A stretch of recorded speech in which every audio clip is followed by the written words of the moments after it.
Bianca Moreno was a beautiful CrossFit trainer living in paradise. Then she was dead. Police ruled it a robbery.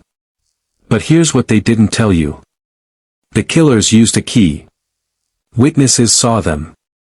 And the police department systematically destroyed every piece of evidence that would have solved this case. This is the story of a murder the system chose to bury. February 2018.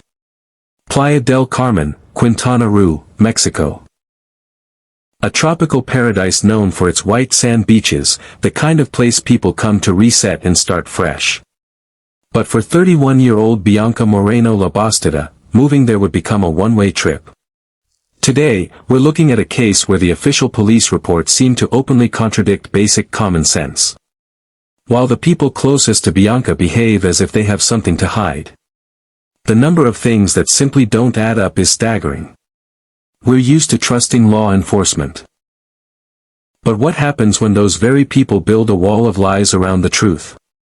Bianca was the only daughter of attorney Yesenia Labastida. The two were incredibly close. When Bianca was young, she moved to Spain with a family friend, spending 10 years in Europe.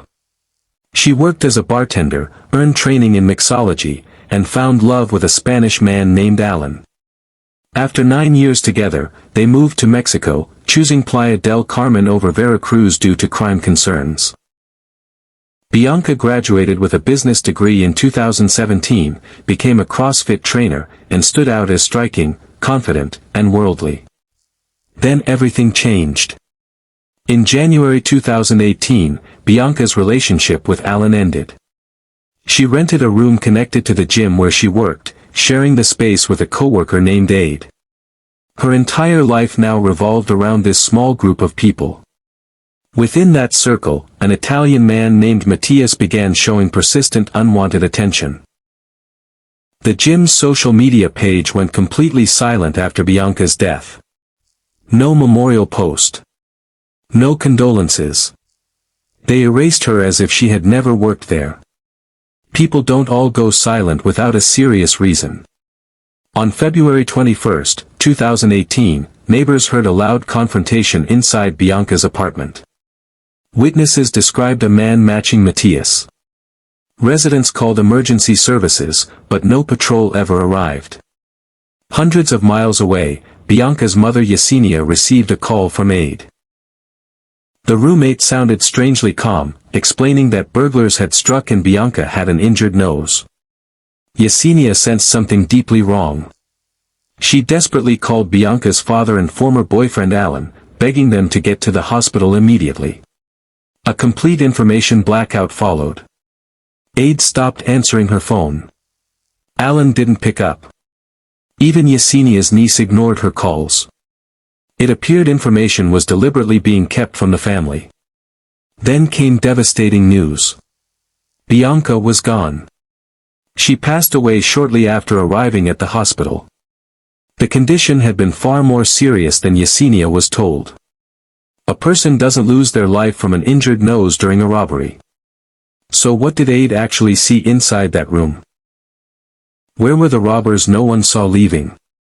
Police reached a firm conclusion: routine robbery. But the front door showed no signs of forced entry. Bianca's car, cash, jewelry, and cell phone were left untouched. Only her laptop was missing. The apartment wasn't secured properly. No police tape. People walked in and out freely. Officers didn't interview neighbors. When Alan arrived at the hospital, he was immediately arrested. But his alibi was solid. He was playing soccer across the city with witnesses. Investigators had the wrong man. Alan faced public persecution. News outlets published his photographs as if he were guilty. He received threats. He brought a witness to the prosecutor's office, but was refused a hearing. His attorneys warned him to leave the country. He fled to Spain, publishing a statement accusing investigators of protecting the real culprits.